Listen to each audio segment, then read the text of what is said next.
None of us here will ever go through that kind of an experience.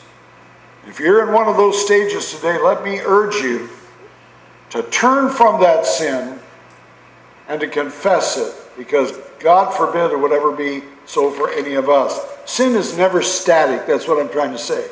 You either get victory over the sin, or it will drag you and those around you down farther and farther. Let me tell you, Jonah, when he gets on that ship, there's a whole bunch of people that are not involved in this sin of Jonah at all that are going to be reeling and tearing up because they're on the same boat with a disobedient prophet of God.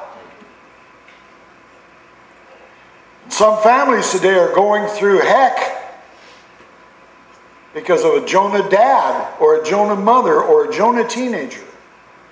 It's bringing havoc into the family. So it kind of goes like this. You keep denying the sin and you will begin to digress from God's plan.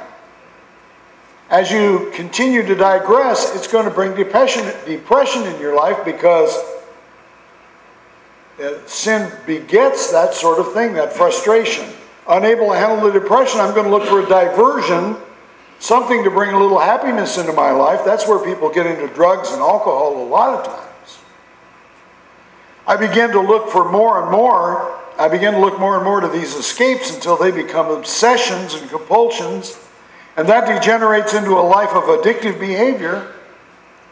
And if this person does not turn back to God, the only thing left is termination, in which the body goes to the grave and the soul spirit will either ascend to God if they were truly a believer, and I would hate to face God on that basis, or they will descend in from him into eternal separation.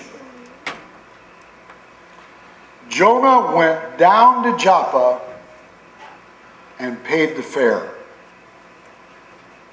And if you are in disobedience from God today, I want you to know that God desperately wants you to come back to him.